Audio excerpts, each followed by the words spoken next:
Good evening.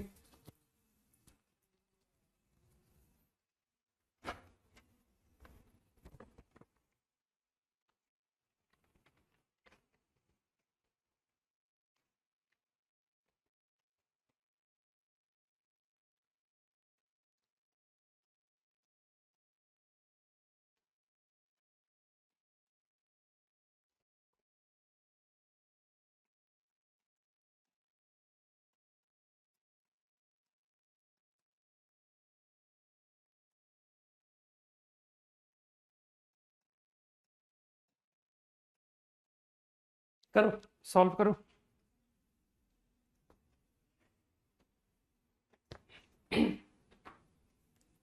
कोशिश करो सोचने की, है ना। 5 seconds टू कॉपी क्विकली।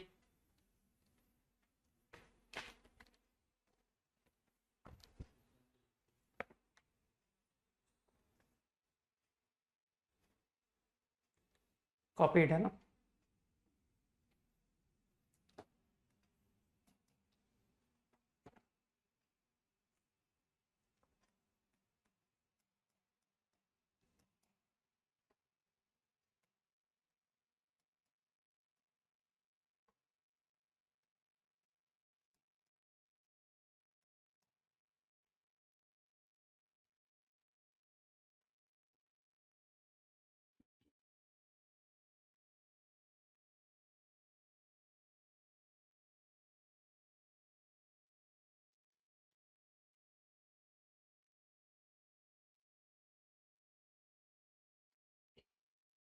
मेरे ख्याल से क्लिकिंग आइडिया दिखाई दिया कि सर ये रहा क्लिकिंग, है ना। ये देखो, ध्यान से देखो। Look at this, look at underline term. तो क्लिक कर रहा है कि यार ये तो वाई स्क्वायर का डेरिवेटिव लिखा हुआ है, Y D Y by D X. तो एक बार हिंट आ रहा है ना कि let's go for Y square to be T. Now if I do that, 2y dy by dx dt by dx। तो चलो मैं इसको 2 से मल्टीप्लाई कर देता हूं। Sine 2x minus 2 cos x into Y square. अरे मैंने क्यों 2 से मल्टीप्लाई किया, तुम समझ रहे हो कि सर वो सीधा D T by D x लिखेंगे ना।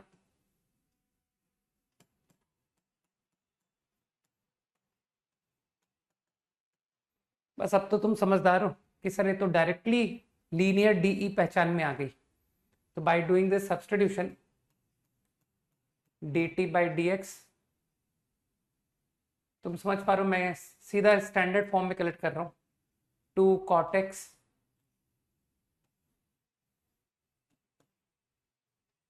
2 cos x। मैंने साइन 2x को ओपन कर दिया, या यहां पर 2 sin x cos x ही चलने दो, मत इसको साइन 2x लिखो, और क्या कहूं।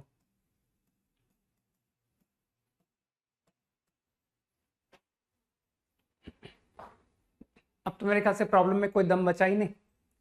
तो यार सिंपल सी बात है कि इस तरह के आइडियाज तुमको खुद को रिकॉग्नाइज करने पड़ेंगे कि यार क्वेश्चन में कुछ क्लिक नहीं कर रहा था, लेकिन तुम तो जानते हो इंटीग्रल में हमने डेरिवेटिव पहचानना बहुत अच्छे से सीखा था, है ना।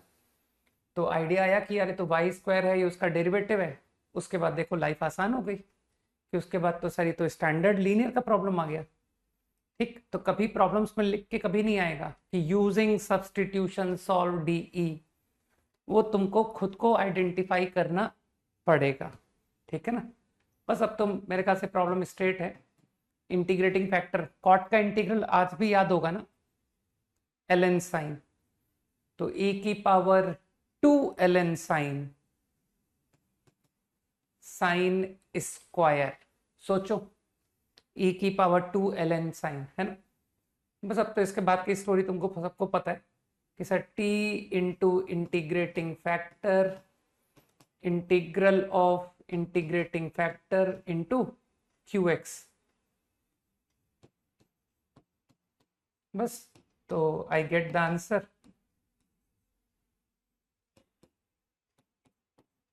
क्विकली वापस टी को कन्वर्ट कर दो और क्या बोलूं, वाई स्क्वायर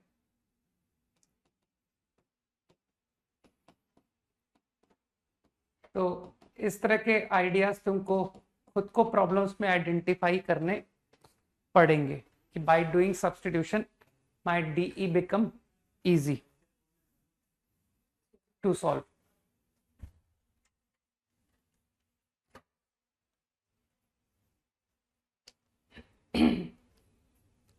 क्विकली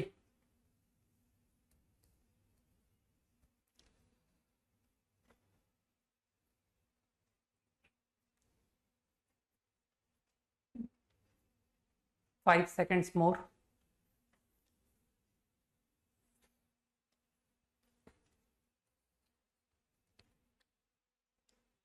जल्दी से एक लिखो, डन हो गया, यस लिखो, यस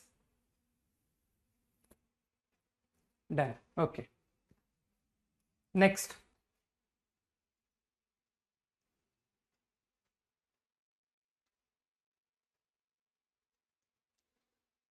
नेक्स्ट प्रॉब्लम क्विकली।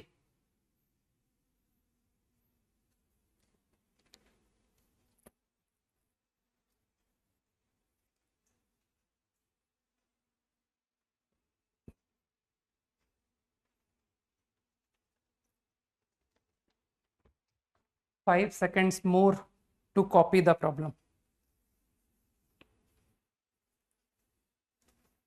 चलो अच्छा एक और कर देना, सेम स्पेस में ही लिख देता हूं।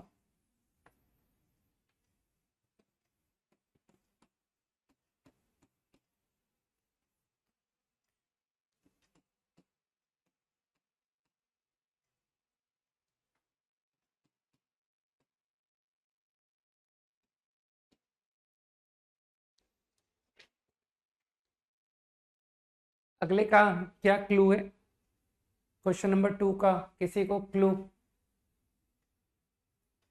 हिंट कुछ आया?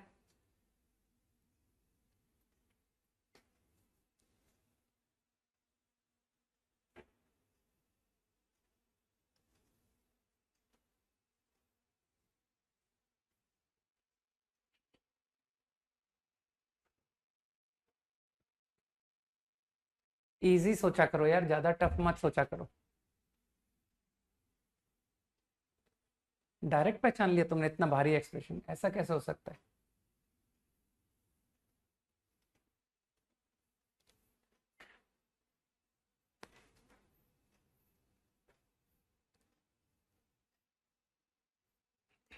हाँ मेरे ख्याल से जो मुझे इजी लग रहा है वो है e की पावर y इज t।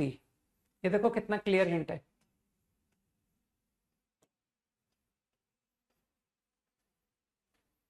है ना?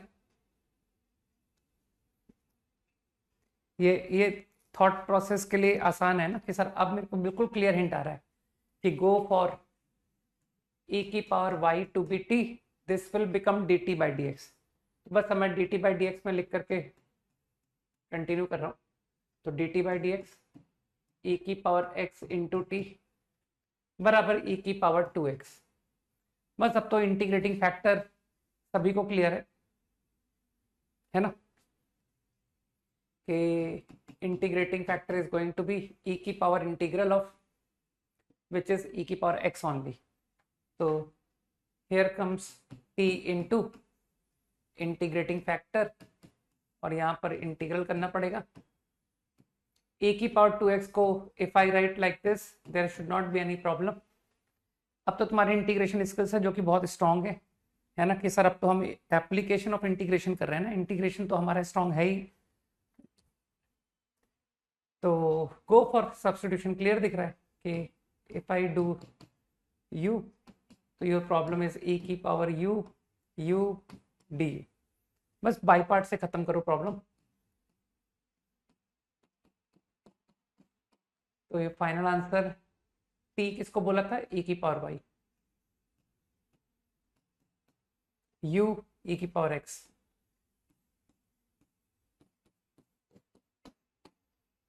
Final answer. अगला अगला करो, 5 सेकेंड्स। 10 seconds to copy. चलो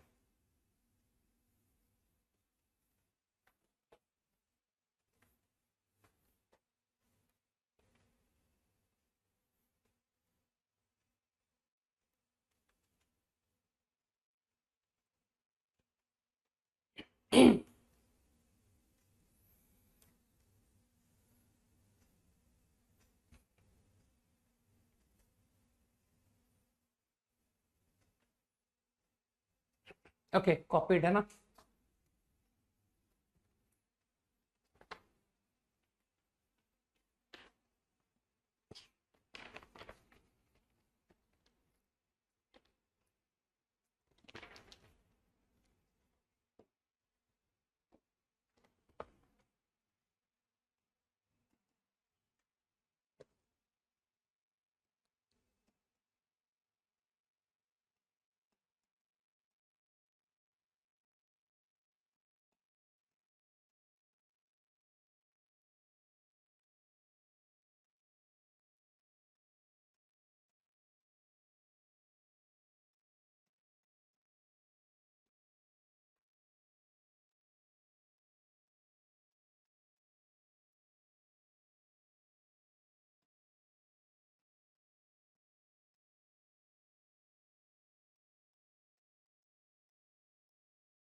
हो गया ना?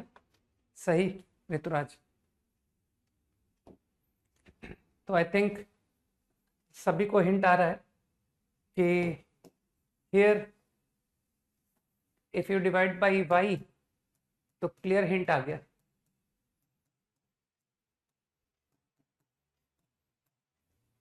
अब तो बहुत साफ हिंट आ रहा है। तो go for ln y to be t। So dt by dx simultaneously अगर मैं x से डिवाइड कर दूं तो किसी को तकलीफ नहीं होनी चाहिए कि यार वो आपने स्टैंडर्ड लीनियर डीई कन्वर्ट करने के लिए ऐसा कर दिया। सबको पता है ना, 1/y dy by dx become dt by dx and then I divided by x also। बस अब इंटीग्रेटिंग फैक्टर तो सब समझदार है। e की power ln x dx which is x, तो your differential t into x integral x e की power x जो ऑलरेडी कर रखा है प्लस सी।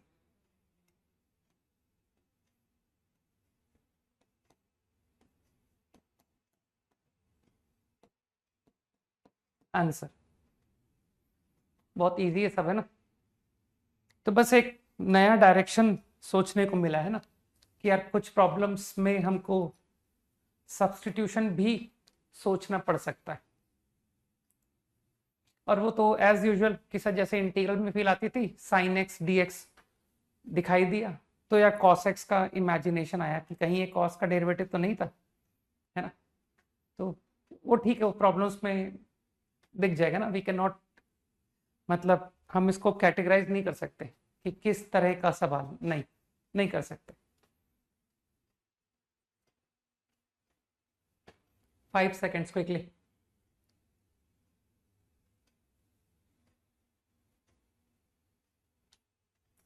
नेक्स्ट।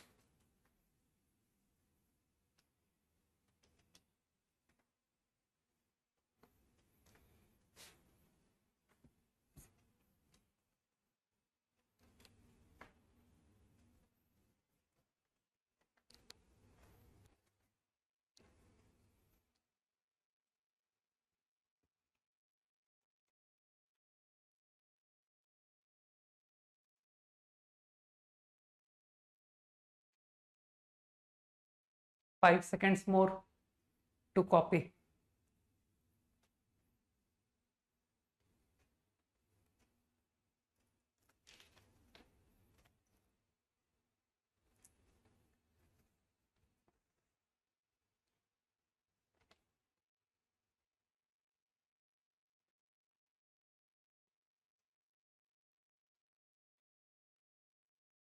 करो, ट्राई करो, सोचो।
जो भी थॉट आ रहा है उसको अप्लाई करो, है ना। जब हो जाए तब लिखा करो चैट में, जो तुमने किया उससे अगर सवाल हो जाए तब बताना, नहीं हो तो थोड़ी बताना चाहिए। बिल्कुल सही हिंदराज।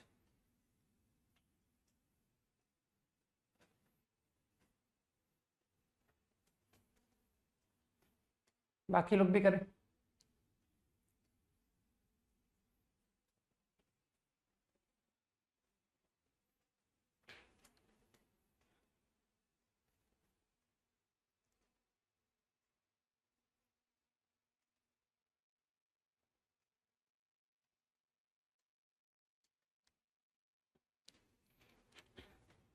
कुछ डरावनी सी क्वेश्चन नहीं लग रही कि यार ये तो लीनियर होमोजीनियस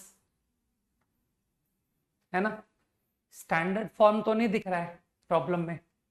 हाँ बिल्कुल ठीक है प्रद्युम्न, गुड। तो मेरे ख्याल से स्टैंडर्ड फॉर्म तो किसी को भी नजर नहीं आया, लेकिन उससे भी इजी क्वेश्चन बनता दिखा है ना कि सर मैं तो सिंपल इसको मैनिपुलेट कर रहा हूँ ना, तो किसी को भी क्लिक कर रहा होगा कि यार चलो ये टर्म को क्लब क्लब किया।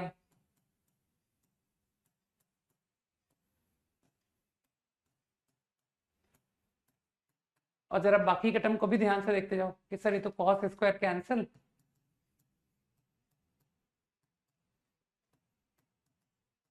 तो तुमको लगता नहीं कि सर ये तो बहुत ज्यादा लल्लू क्वेश्चन निकला, ये तो खत्म ही हो गया, इसमें तो कुछ फॉर्म पहचानने की नीड ही नहीं पड़ी, तो डायरेक्ट इंटीग्रल मुझे सॉल्व होता हुआ दिख रहा है ना। तो you are able to recognise कि यार ये तो डिफरेंशियल ऑफ एक्स वाई लिखा हुआ है। प्रोडक्ट रूल क्वेश्चन रूल से तुम्हारी बहुत अच्छी फैमिलियरिटी है ना। अच्छा 6 क्वेश्चन है क्या ये? 1 2 3 4 ही तो लिखा है, ठीक तो है। Okay, sec square x Y,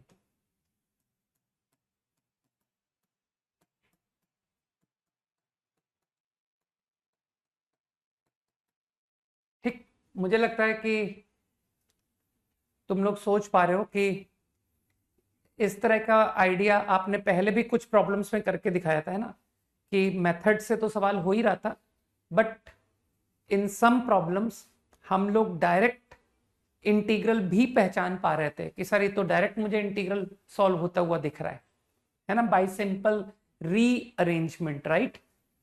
तो इफ आई इंटीग्रेट तो यू गेट द आंसर, ये तो sec square of t d t है, तो your answer is ten T.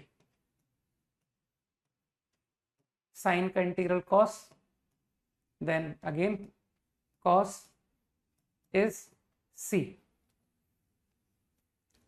5 seconds quickly.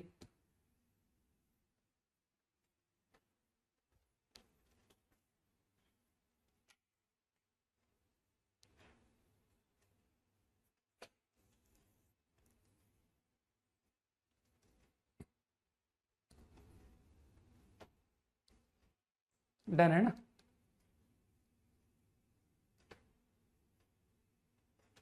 Next,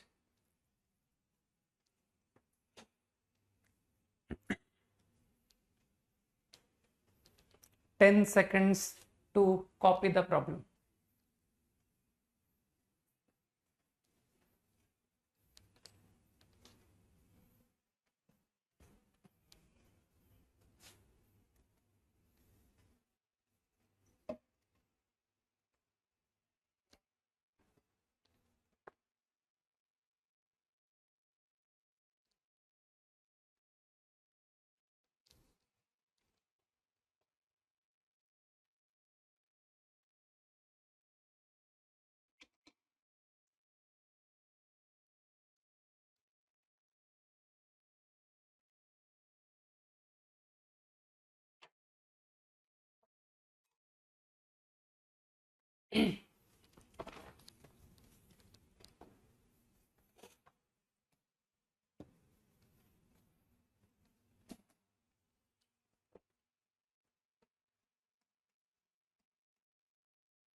good Deeptam.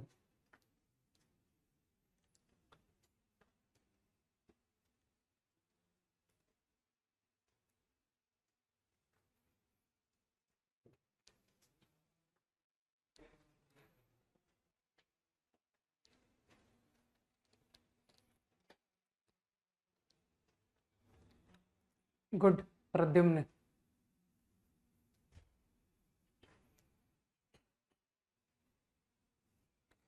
Okay, कुछ लोगों ने आइडेंटिफाई कर लिया कि सर ये तो बहुत हाई फाई प्रॉब्लम है ना। और जो जितना हाई फाई होता है वो उतना ही ज़्यादा आसानी से सॉल्व हो जाता है, नहीं कि यार ये तो मेरी सारी थ्योरी की सोच के बाहर है, होमोजेनियस, लीनियर, वेरिएबल सेपरेबल, है ना। तो मैनिपुलेशन, हिम्मत करके मैनिपुलेशन करते हैं। दीप्तम आंसर गलत है ना। तो हिम्मत करते हैं और इसको देखते हैं कि क्या हो रहा है। तो आई थिंक हिम्मत भी सबकी एक ही तरह की आई होगी कि चलो साइन एक्स बाई वाई को कलेक्ट किया जाए, है ना। तो if I collect sine x by y, तो taking LCM what I find is y dx minus x dy upon y square. If I collect cos y by x, तो I find minus y dx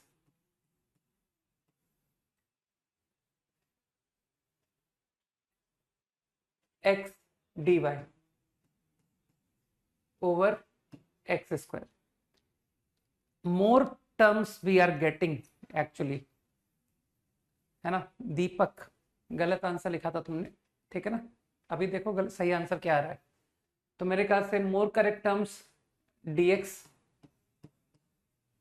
plus dx, है ना, plus dy upon y square. बस अब मैं यहीं पर problem खत्म करूंगा, ठीक है। क्योंकि कई लोग पहचान चुके हैं कि सर ये जो क्वांटिटी है ये तो differential of x by y लिखा हुआ है ना। I am very good in quotient rule and product rule, right. तो एक्स अपॉन वाई का डिफरेंशियल लिखा हुआ है वो y d x minus x d y, right. Similarly this quantity is y by x differential of. बस अब तो सीधा आंसर लिखे खत्म करो कि सर पहला इफ यू इंटीग्रेट तो साइन टी डी टी का आंसर होता है minus cos t. Cos t d t का आंसर होता है sine t and remaining terms x minus one upon y is c. ठीक, तो हम लोग थोड़े बहुत प्रॉब्लम्स कर तो जरूर ले रहे हैं और in fact you will find more in sheet, है ना। शीट में भी तुमको ऐसे कई सवाल मिलेंगे, टेस्ट में भी आते हुए मिलेंगे। लेकिन जब तुम जेई एडवांस की एक्सरसाइज करोगे ना, तो तुम ऑब्जर्व करोगे कि they ask more problems on standard methods, linear, Bernoulli, homogeneous, variable separable. तो जो हम लोग स्टैंडर्ड फॉर्म पढ़ते हैं ना, put a x plus b y plus c to be t, तो वो लोग स्टैंडर्ड मेथड्स पर ज्यादा सवाल पूछते हैं, ठीक है ना। तो ठीक है, डायरेक्ट डिफरेंशियल पहचानना इज अ गुड थिंग, है ना। क्योंकि कई बार हमारा लीनियर डी का सवाल भी समटाइम्स की सर हम तो डायरेक्टली डिफरेंशियल पहचान के ही हमने निपटा दिया, है ना। अगला।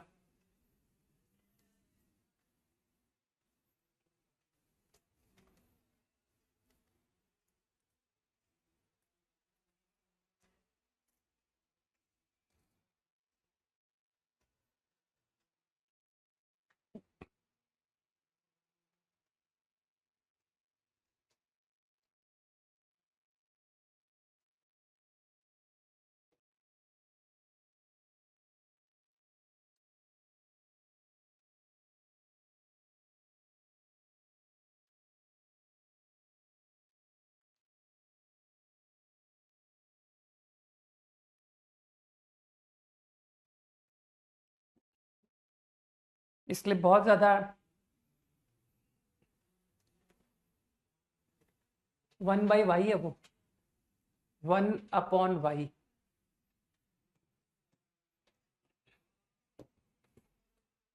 इसलिए बहुत कॉम्प्लिकेटेड प्रॉब्लम्स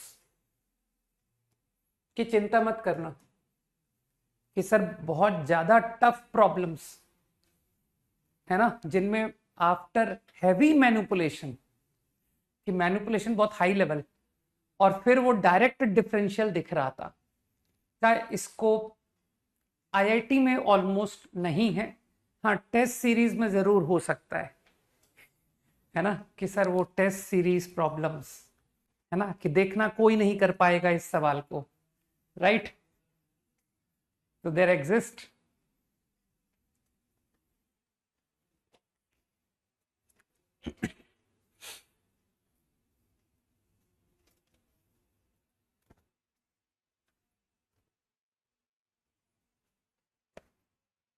कोशिश करो सोचने की।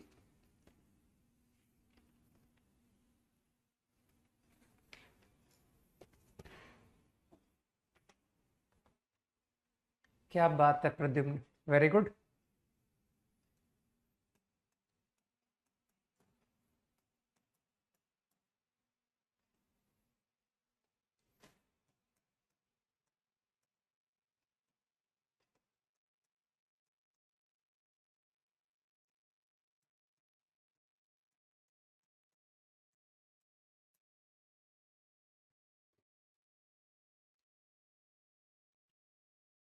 ओके, प्रद्युम्न ने क्या किया, प्रद्युम्न सेड कि यार जो हो रहा है जरा उसको सेपरेट करते हैं, है ना।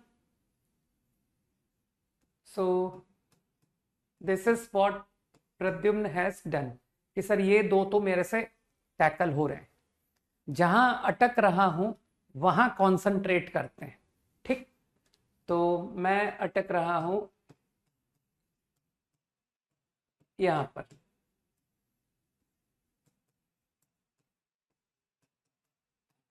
ठीक। हाँ, अब ऋतुराज क्या बोल रहा है, अब ऋतुराज ये बोल रहा है कि सर ये जो डिफिकल्ट टर्म है ना, इसमें मैं फंस गया, ठीक। लेकिन यहां पर मैं स्मूथली निकल गया कि यार कुछ ऐसा करो कि x एक साथ दिखाई दे और y एक साथ दिखाई दे, ठीक। तो ऐसा करने के लिए ऋतुराज ने क्या किया कि ऊपर नीचे x स्क्वायर y स्क्वायर से डिवाइड कर दिया। इस सिंपल कैलकुलेशन है ना, कि यार देखें कोशिश करके कि क्या x और y सेपरेट हो रहा है क्या। तो ऐसा पॉसिबल हो पाया by dividing x square y square, सही है ना। अब डिनोमिनेटर में भी एक्स स्क्वायर वाई स्क्वायर को जरा एडजस्ट करो, तो you will get to know कि सर ये 1/y माइनस 1/x बन गया। अब मेरे ख्याल से तुम लोग कोई बुरा नहीं मानोगे अगर मैं कहूं कि मैं इसको 1/x माइनस 1/y पढ़ लूं, है ना। तो कोई बुरा नहीं मानेगा कि सर बिल्कुल ठीक है, आप आपकी मर्जी, आप पढ़ सकते हो, है ना। और अब लोग पहचान चुके हैं कि सर ये dt/t² लिख रखा है आपने, सही है ना। -1/x² dx plus 1/y² dy, ठीक है ना। तो बस अब आंसर करके खत्म करो, ln x ln y dt/t² is -1/t, right, -1/t।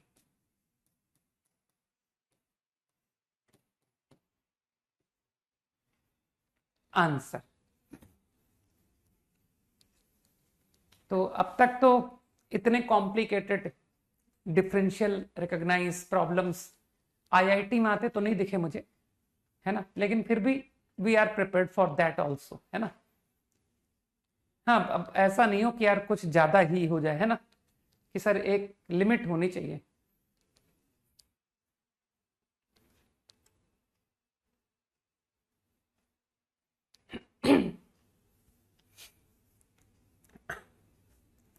5 seconds quickly.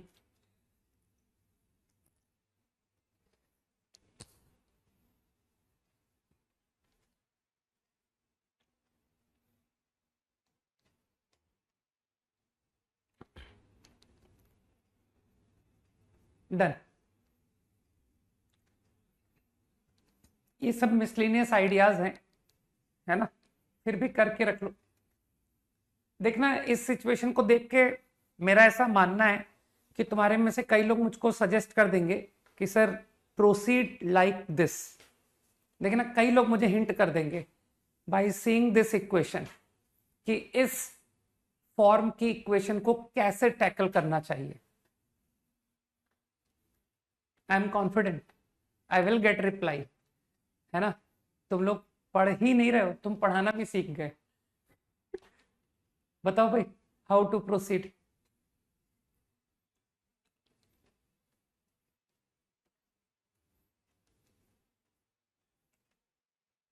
क्या करके सॉल्व करें।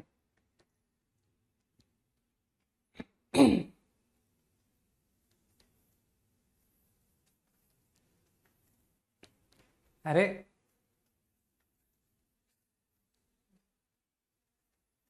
मुझे गलत प्रूफ कर रहे हो यार तुम लोग।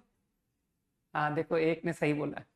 दीपक कह रहा है कि सर एक्स वाई को टी ले लो, तो दीपक बिल्कुल सही कह रहा है।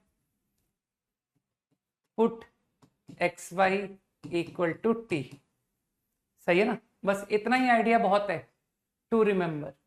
तुम तो जानते हो हमको बस मेथड्स के नाम पर क्या ध्यान रखना होता है। Remember the form, remember the method, that's it. उसके आगे तो हम मैनेज कर लेते हैं, है ना। अब तो सबको पता है कि अब मैं क्या करने वाला हूं। I am going to convert into t and x.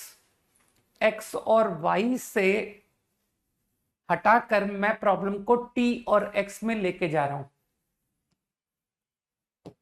तो I think Y d x, मैंने साफ कहा ना कि यार मैं पूरे में y को एलिमिनेट करने की सोच रख रहा हूं, प्लस y को एलिमिनेट करना, राइट।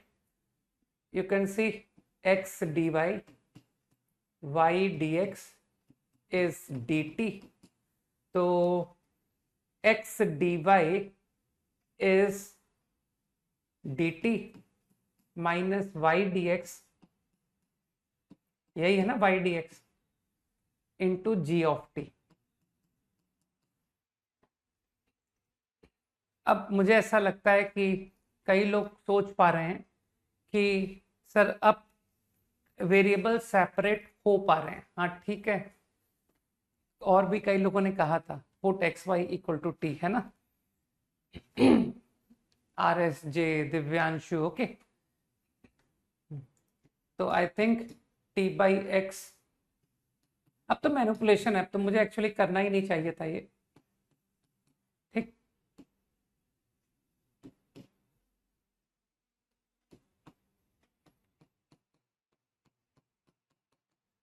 तो now you are able to recognise कि योर इक्वेशन अब टी और एक्स सेपरेट होके इंटीग्रेट डायरेक्ट हो जाएगा ना, वेरिएबल सेपरेबल।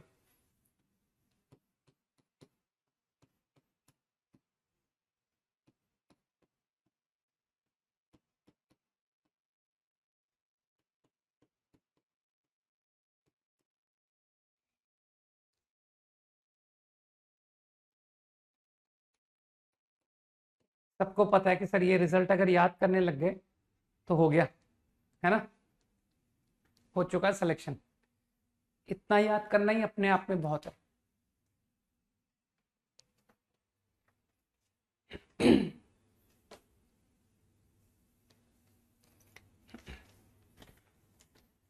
एक प्रॉब्लम तुम्हारे कॉन्फिडेंस के लिए तुमको मैं दे देता हूं।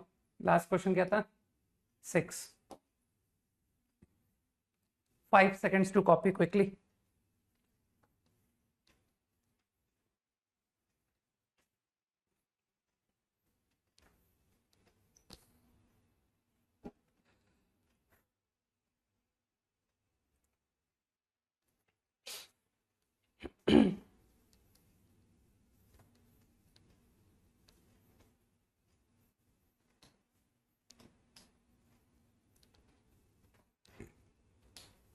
ठीक। तो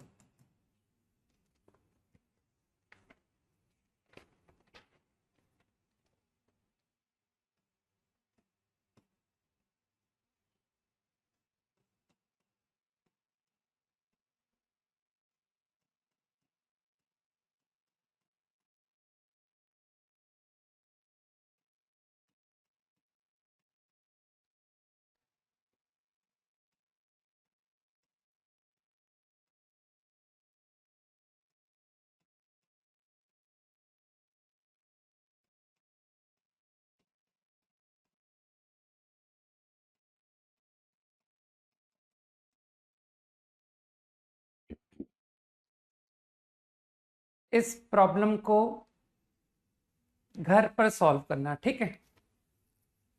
अभी अभी हम कुछ और करेंगे, और इस प्रॉब्लम का जो आंसर आएगा ना तुम्हारा, ठीक, वो ही सही आंसर है, ठीक। तो इसका आंसर मैं अभी से बता दे रहा हूं तुम लोगों को कि इसका आंसर क्या है। जो तुम लेकर के आओगे दैट इज करेक्ट आंसर, ठीक। अब वो तुम लोग ये देख लेना कि सबके अलग अलग आंसर आते हैं या सेम आते हैं, राइट। तो वो तुम खुद को सेल्फ, है ना, कि सर कुछ चीजें होनी चाहिए जो सेल्फ चेक के लिए भी होनी चाहिए। One should be confident enough कि यार मैंने जो करा है ना दैट इज परफेक्ट। एग्जाम में भी यही होता है ना, तुम लोग करके आते हो तो तुम लोग को अपने ऊपर एक कॉन्फिडेंस रखना होता है ना कि ये I am perfect in doing this. Integer problem है ना, कई आंसर ऐसे होते हैं ना कि उसका आंसर 3025 था, तो यार 3025 आंसर समझ रहे हो, कोई तुक्के से भी नहीं पहुंच सकता। तो वहां पर तुमको कॉन्फिडेंस ही तो है जिसके बेस पर तुम 3025 आंसर लिख के आओगे। तो बस उसकी भी ट्रेनिंग इंपॉर्टेंट है ना, कि सर इसका सवाल, इसका आंसर हम खुद निकालेंगे।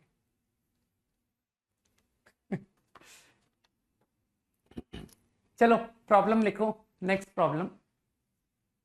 थोड़ा डिक्टेट करना होगा मुझे, है ना। तो चलो आज कैलकुलस को खत्म किया जाए ना, कि सर बहुत पढ़ ली कैलकुलस, अब तो कैलकुलस के हम पंडित बन चुके हैं, नहीं। ओके।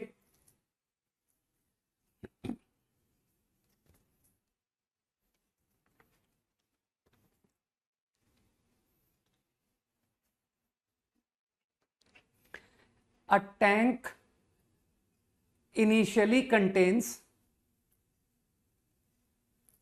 कुछ लेने की जरूरत नहीं है, have faith on your teacher. A tank initially contains 100 liters of brine.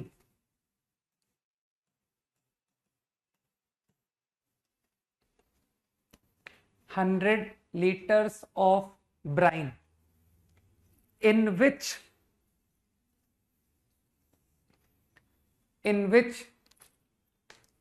50 grams of salt is dissolved.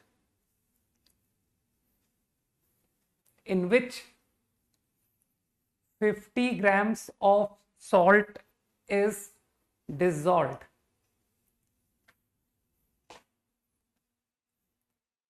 Full stop. A brine containing है ना, तुम लोग तो ब्राइन केमिकल तक जानते होगे, तुम तो इसका फॉर्मूला तक बता दोगे कि सर आपको भी नहीं आता होगा ब्राइन होता क्या है, हम बता देंगे, है ना। अब ब्राइन कंटेनिंग 2 ग्राम पर litre of salt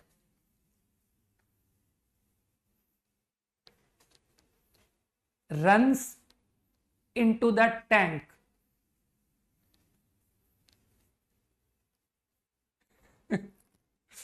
runs into the tank at the rate of 5 liter per minute. Full stop. A brine containing 2 gram per liter of salt runs into the tank at the rate of 5 liters per minute, full stop. ठीक है. The mixture is kept stirring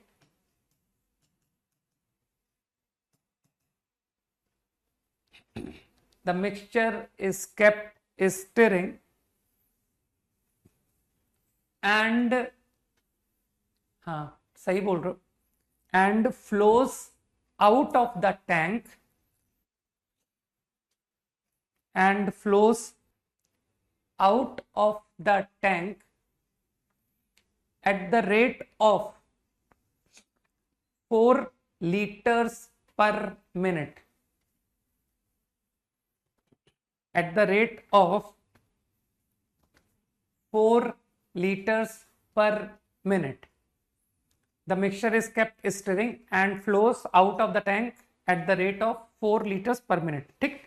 Then part 1. Part 1. At what rate, in brackets, grams per minute? At what rate, grams per minute,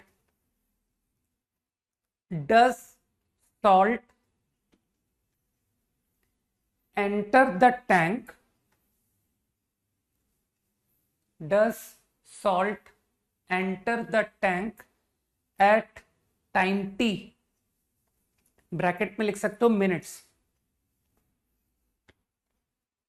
At what rate, grams per minute, does salt enter the tank at time t? Second part.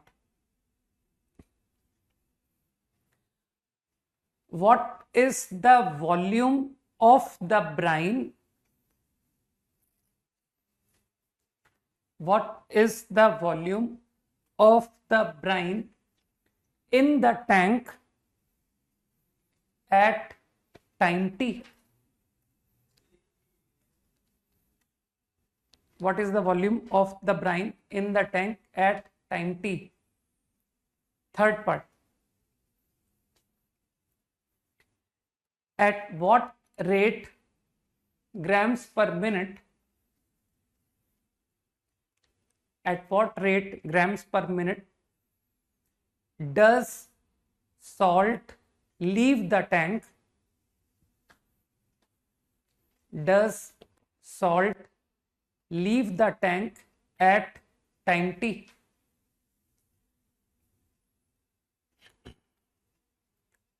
At what rate, grams per minute, does salt leave the tank at time t? Fourth part.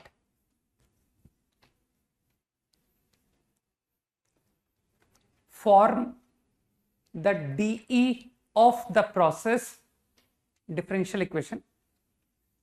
Form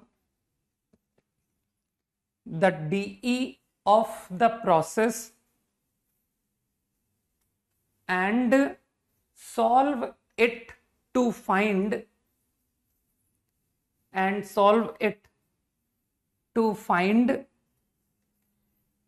an expression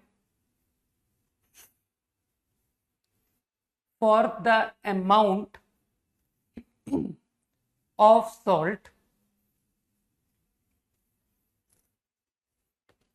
of salt present at time t. Form the dE of the process and solve it to find an expression for the amount of salt present at time t. जो initial है ना, initial tank initially contains, तो take initial moment to be t equal to 0. करो, quickly करो.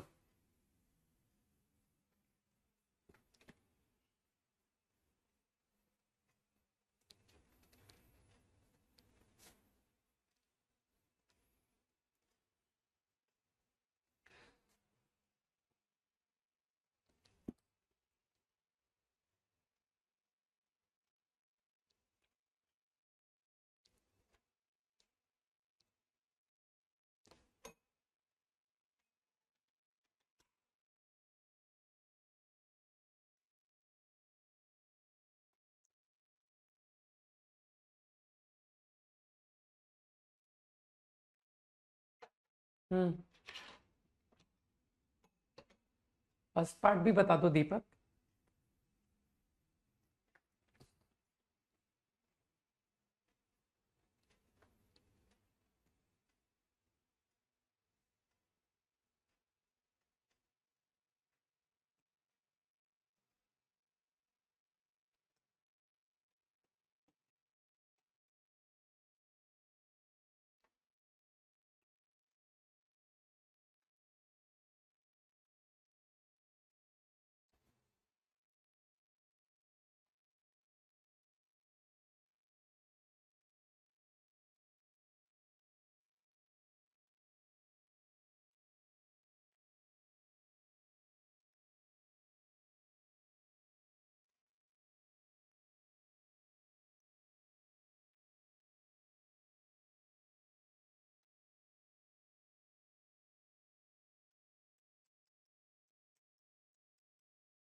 सही है ऋतुराजन, दीपक। मेरे ख्याल से मिक्सचर हम इसमें इंट्रोड्यूस कर रहे हैं, है ना। एक कैन से हम मिक्सचर इंट्रोड्यूस कर रहे हैं, और ये जो मिक्सचर है ये कंटेन कर रहा है 1 लीटर में 2 ग्राम सॉल्ट। और जो मिक्सचर इंट्रोड्यूस हुआ है वो किस रेट से इंट्रोड्यूस हुआ है? 5 लीटर पर मिनट के रेट से इंट्रोड्यूस हुआ है।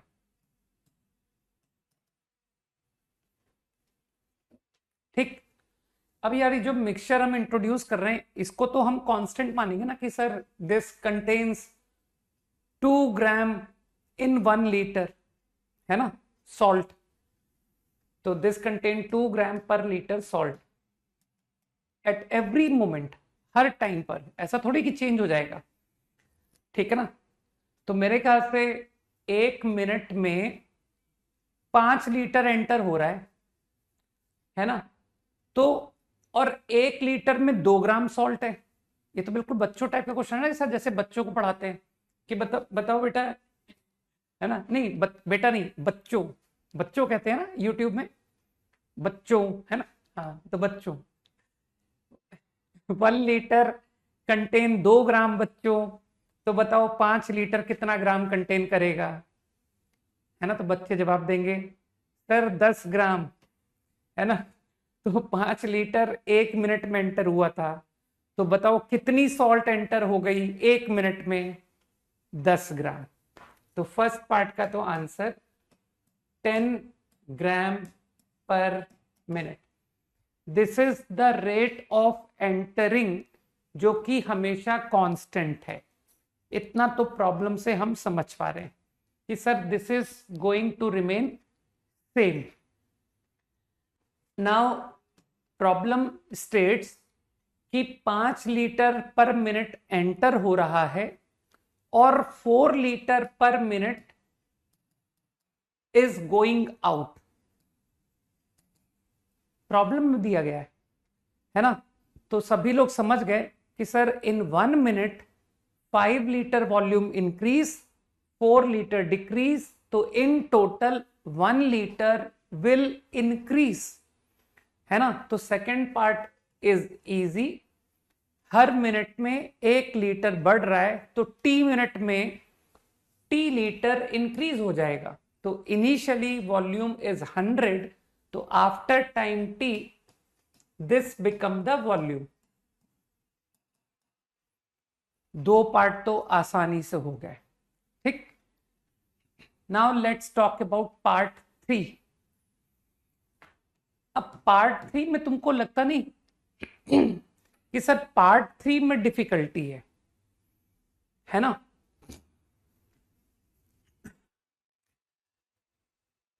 जो मिक्सचर है उसमें सॉल्ट वेरी कर रही है, वॉल्यूम वेरी कर रहा है। तो मुझको नहीं पता कि किस रिलेशन से तुम्हारा सॉल्ट चेंज हो रहा है ना। तो जो बात नहीं पता उसके बारे में कोई टिप्पणी मत करो। तो मैं एक बात बताओ, जैसे t इक्वल टू 0 पर 50 ग्राम सॉल्ट है, t इक्वल टू 0, तो मानते हो t इक्वल टू t पर तुम्हारा मिक्सचर जो है वो 100 प्लस t है। अभी अभी तुमने मुझे बताया कि सर इतना तो वॉल्यूम है।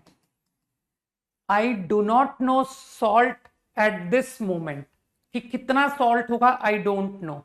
मुझको कोई ऐसा थोड़ी कि सर आपको रेट दे दिया कि इतने रेट से बढ़ रहा है, ऐसा थोड़ी है। क्योंकि सॉल्ट अंदर आ रहा है तो सॉल्ट बाहर भी तो जा रहा है भाई, ठीक है।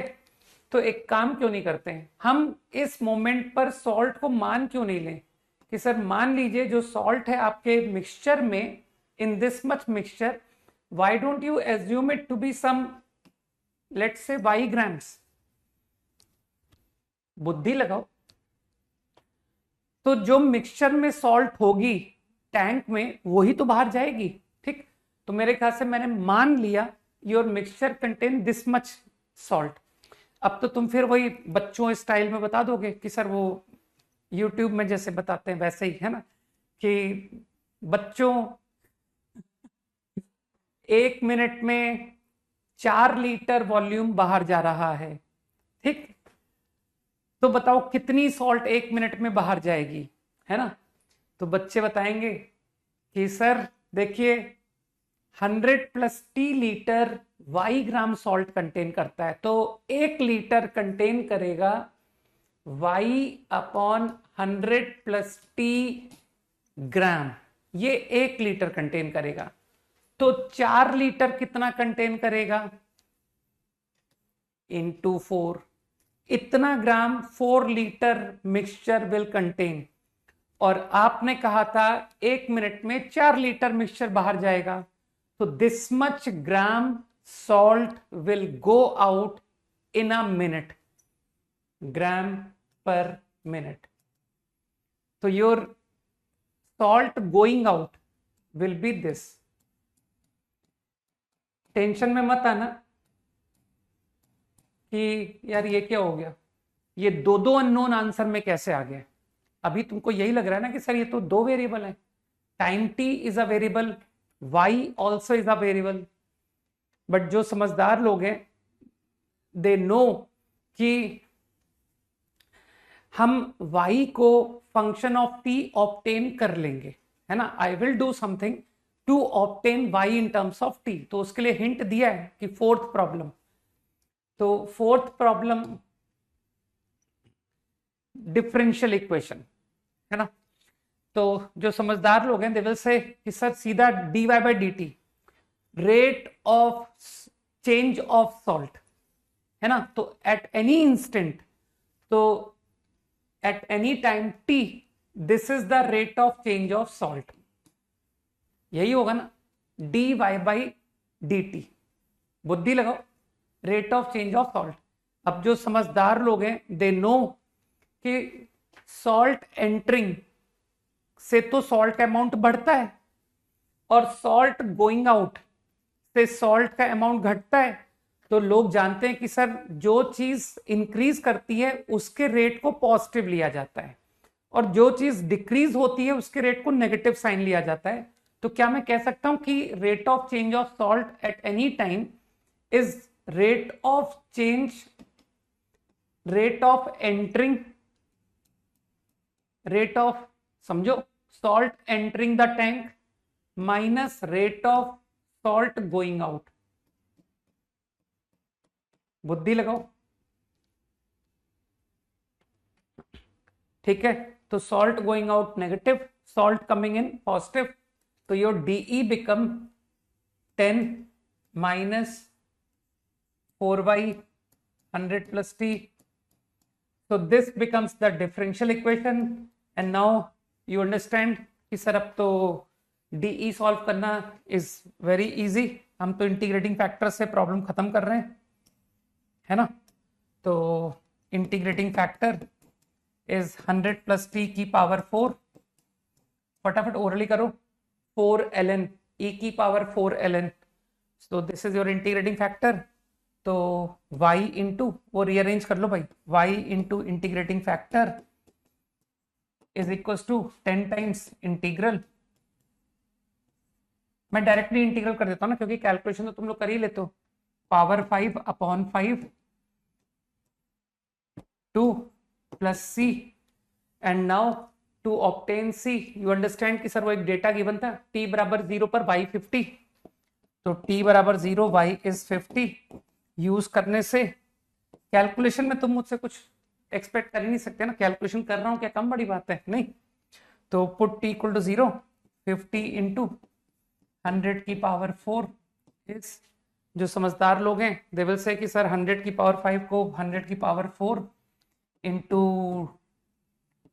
200 प्लस c, तो your c comes out, and now you can leave your answer कि what is your final y, वो c की वैल्यू पुट करके 2 टाइम्स 100 प्लस t, c की वैल्यू आई है -150, माइनस ऑफ 150 100 की power 4 divide by 100 plus t की power 4 is the final answer. और अब इस आंसर के आने के बाद तुम लोग समझ गए कि सर मैं आपके थर्ड पार्ट का आंसर इंप्रूव कर सकता हूं, इसे भी ओनली फंक्शन ऑफ t में आंसर कर सकता हूं, इजी। तो कैलकुलस खत्म होने की खुशी में तुम लोगों का जो है ना 2 दिन का ब्रेक मिल गया, लेकिन चिंता मत करो, मैं बहुत ध्यान रखता हूँ तुम लोग मुझे मिस नहीं करो, इसलिए तुम लोगों को कुछ ग्रुप में बताऊंगा कि so that you don't miss, है ना, मेरी क्लास को मिस नहीं किया जाए राइट। तो कुछ ग्रुप में आएगा टू सी, है ना, कि मैं नहीं पढ़ाऊं तो मेरी इमेज पढ़ाए नहीं, तो कुछ देखने को मिलेगा, है ना, तो उसे देख करके आना। और होमवर्क में you finish the sheet of area, और जो लोग शीट एरिया की खत्म कर जाएं कि सर मेरे पास समय बच रहा है, they can definitely move to differential equation sheet, क्योंकि पता है कि सर एरिया के बाद आप डी तो कराओगे, है ना, और उधर वेक्टर का होमवर्क तो तुम लोग कर ही रहे हो, तो तुम बिल्कुल फ्री हो मेरी तरफ से। एरिया डीई वेक्टर इन 3D, ये पूरा हम कंप्लीट करने लायक हैं, ठीक है। चलो भाई, बाय, जय हिंद।